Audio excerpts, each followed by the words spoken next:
नमस्कार। आज की क्लास में हम रीजनिंग के अगले चैप्टर सिलोजिज्म के बारे में पढ़ेंगे, न्याय निगमन। जैसे कि आपने थंबनेल में देखा होगा, हम 100 वाले मेथड से पढ़ेंगे।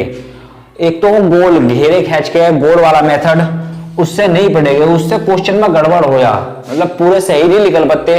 सकारात्मक कथन वाले तो सही निकल जाए, परंतु नकारात्मक कथन वाले क्वेश्चन सही नहीं निकल पाते। इससे हम 100 वाला मेथड ही समझेंगे। 100 वाला मेथड क्या है?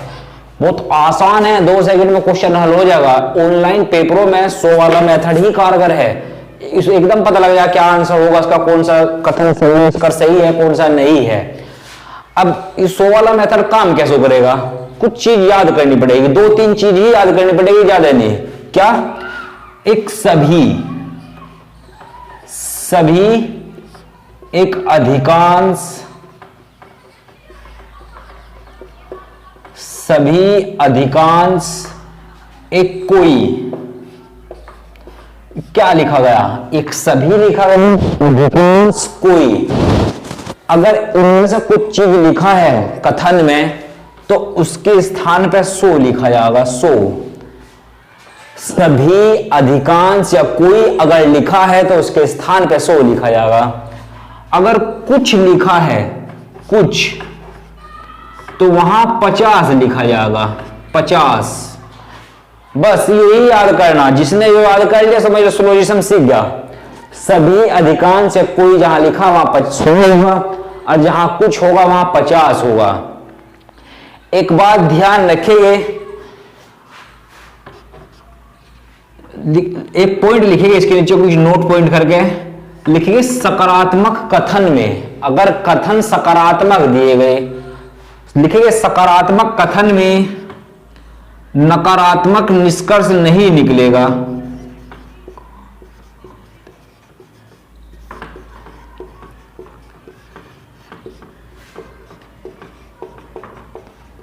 नकारात्मक निष्कर्ष नहीं निकलेगा अगर कथन सकारात्मक दिए गए, दोनों को दोनों।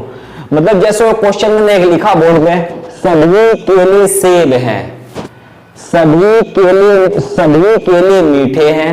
अब इनमें नकारात्मक नहीं है, मतलब नहीं का प्रयोग नहीं किया गया इनमें। अगर सकारात्मक कथन है तो नकारात्मक निष्कर्ष नहीं निकलेगा। नकारात्मक नहीं में आंसर नहीं आने का।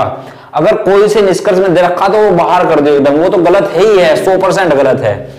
ठीक है। दूसरा पॉइंट, एक बात और ध्यान रखेंगे, लिखेंगे दोनों सेंटेंस, दोनों कथन लिख लेंगे, या दोनों कथन या सभी कथन। कथन 3 भी हो सके ना, या 4 भी कथन हो सके। सभी कथन में कॉमन, दोनों कथन या सभी कथन में कॉमन शब्द मतलब ये सभी, अधिकांश या कोई या कुछ। दोनों कथन या सभी कथन में कॉमन शब्द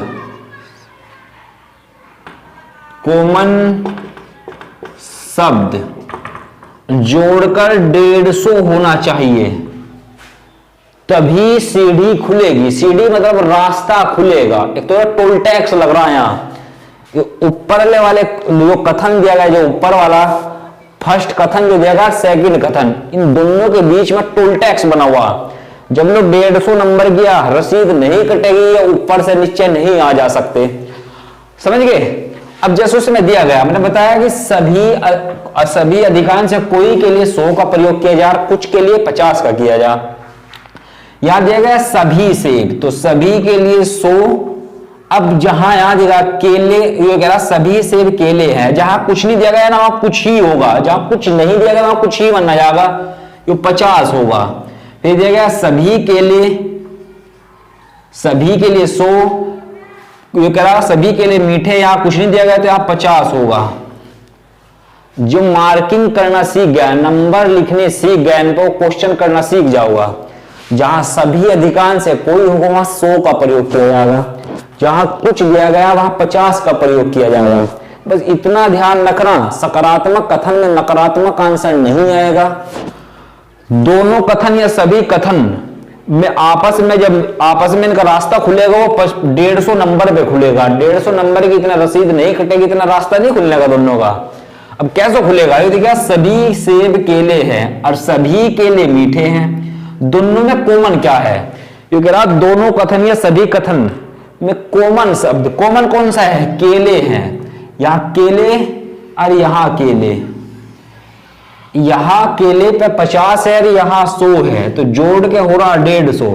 इसका मतलब दोनों ने टोल टैक्स की रसीद कटवा ली, रास्ता खुला हुआ है, ये ऊपर से नीचे आ सके, जो नीचे से ऊपर जा सके, दोनों का आपस में, ठीक है। ये दिया गया आगे दे, सभी केले या सभी ये देखा सभी सेब केले या सभी केले मीठे हैं, बस इतनी मार्किंग करनी है। नीचे देखो क्या दिया गया निष्कर्ष में, कुछ सेब, पहले मार्किंग लिख दो, 50 मीठे हैं 50, कुछ केले 50, यहां सेब हैं 50, सिर्फ यही करना।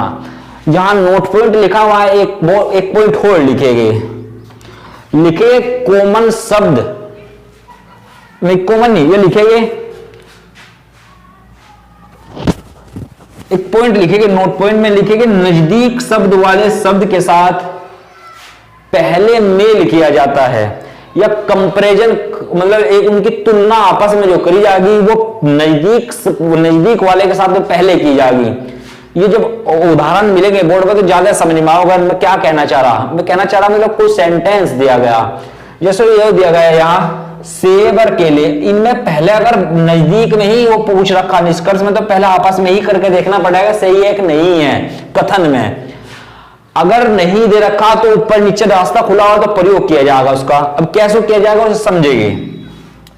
कुछ सेब मीठे हैं और कुछ केले सेब हैं, ये कह रहा कुछ सेब। अब एक पॉइंट और ध्यान रखेंगे, अगर किसी के पास 100 रुपए है तो वो 100 रुपए खर्च कर सके, 50 भी खर्च कर सके। अगर किसी के पास 50 रुपए है तो वो सिर्फ 50 ही खर्च करेगा, 100 रुपए नहीं खर्च कर सकता। ये कह रहा सभी सेब केले हैं। अब हमें तो निष्कर्ष देखना, ये कह रहा कुछ सेब के साथ यहां 50 है और वहां 100 थे, इसका मतलब ये खर्च कर सके सेब वाला, क्योंकि 100 रुपए तो इसके जरूरत ऊपर कथन में 50 ही खर्च करना हो जाएगी। ये कह रहा कुछ सेब मीठे हैं 50 खर्च कर सके, रास्ता खुला हुआ, मीठे के द्वारा 50 है, यही नीचे आ रहा, पहला कथन सही हुआ। कैसे सही हुआ समझ गए होगे। कुछ सेब के पास यहां 50 है, वहां कह रहा सभी सेब वहां 100 थे, 100 वाला 50 खर्च कर सके, तो वो ऊपर से नीचे आने का रास्ता खुला हुआ पहले ही था, 150 हो रहे थे केले के। अब घूम के जब आओगे मीठे पे आना तो आ सके भाई, और मीठे के द्वारा 50 थे, यहाँ भी 50 है, बिल्कुल सही होगा पहला कथन। अब दूसरा दिया गया कुछ केले सेब है, वो बताना चाह रहा था मैं, जो भी बता रहा था नजदीक शब्द वाला। ये कह रहा कुछ केले, अब केले इन वालों का नहीं इस्तेमाल करेंगे हम, यहां दे रखे हो तो अलग बात है, सही फिर भी निकलेगा, यहां का भी प्रयोग करेंगे, क्योंकि इसमें तो यहां 100 दे रखे ना, हम केले रखेंगे नजदीक वाले। कैसे देखेंगे, ये कुछ केले, यहां भी कुछ केले, 50 थे 50 खर्च कर सके, और सेब तो बराबर में बैठा, इसकी बराबर में ही बैठा, 50 है सेब पे, वहां तो 100 थे, तो खर्च यूं भी कर सके बराबर, ये सही होगा।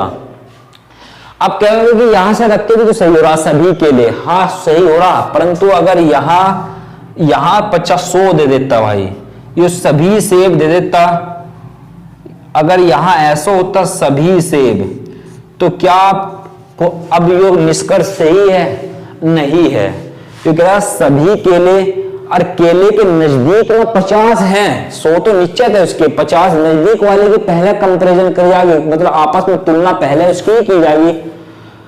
सभी केले, यहाँ केले में 50 थे, 50 वाला 100 खर्च नहीं कर सकता, तो उस कंडीशन में वो गलत होगा। यहाँ कुछ दिया गया तो सही होगा, ये ध्यान रखिए। तो कुछ उदाहरण हो लिख रहा, उन्हें पढ़ेंगे तो ज्यादा समझ में आएगा।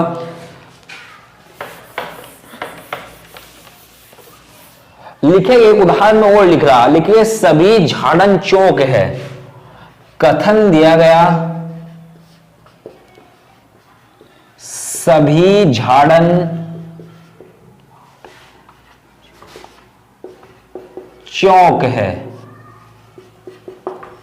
दूसरा कथन दिया गया, पहला दिया गया था, दूसरा कथन भी लिखे। दूसरा कथन दिया गया सभी शामपट चौक है, सभी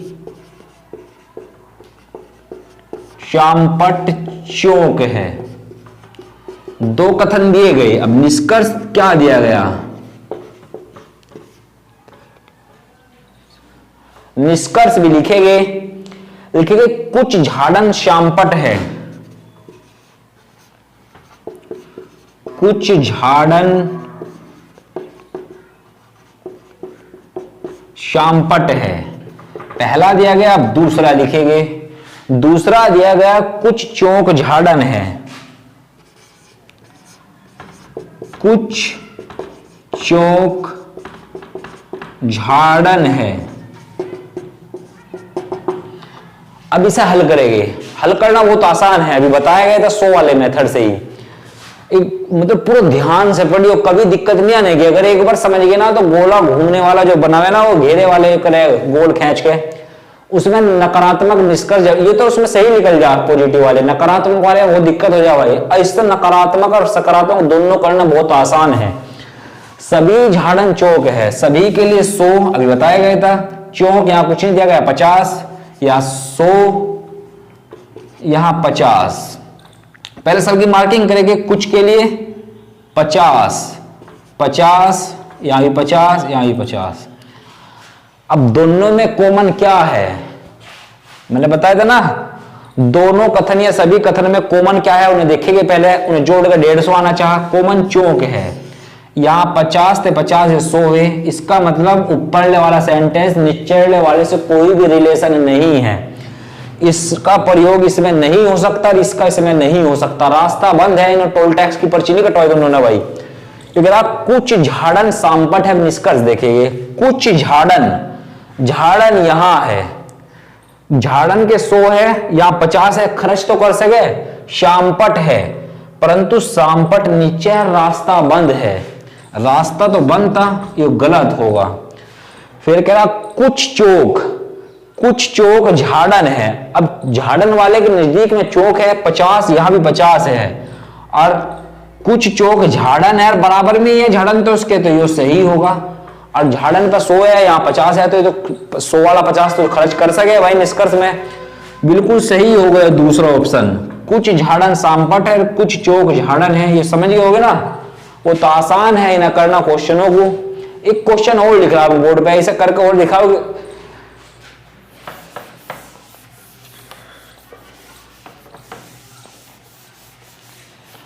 लिखेंगे कथन, कथन लिखेंगे पहले। लिखेंगे कुछ आंखें कान हैं, कुछ आंखें कान हैं। दूसरा कथन दिया गया, वो भी लिखेंगे। लिखे कुछ कान हाथ हैं, कुछ कान हाथ है। अब निष्कर्ष लिखेंगे। निष्कर्ष क्या दिया गया? लिखे कोई हाथ आंख नहीं है, कोई हाथ आंख नहीं है। दूसरा निष्कर्ष भी लिख लेंगे, सभी हाथ आंख है, सभी हाथ आंख है। ठीक है। अब वही तरीका बिल्कुल जो अभी बताया गया था, पहले मार्किंग करेंगे। कुछ के लिए 50, यहां भी 50, 50, यहां भी 50।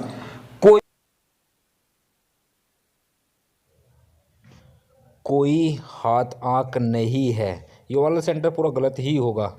अगर सभी हाथ आंख है, इसमें सभी के लिए 100 होगा, आंख के लिए 50 होगा। अब ऊपर कथन में देखेगा कि रास्ता इसमें बना हुआ है नहीं। कान के ऊपर 50 है, यहाँ भी 50 है, रास्ता बंद है आपस में, ऊपर नीचे नहीं आ जा सकते, क्योंकि 100 होते तो रास्ता खुला हुआ होता। अब इसमें रास्ता खुला हुआ नहीं है, कान ऊपर है, आँख नीचे, गलत होगा ये भी। आज की इस वीडियो में इतना ही। ये 100 वाला मेथड तो जो बताया गया इसमें 100, 50 वाला, इस वीडियो को ध्यान से पढ़िएगा, पूरा का पूरा समझ में ज़रूर आओगा। अगर वीडियो समझ में आए तो चैनल सब्सक्राइब जरूर करना। धन्यवाद। आज के लिए इतना ही।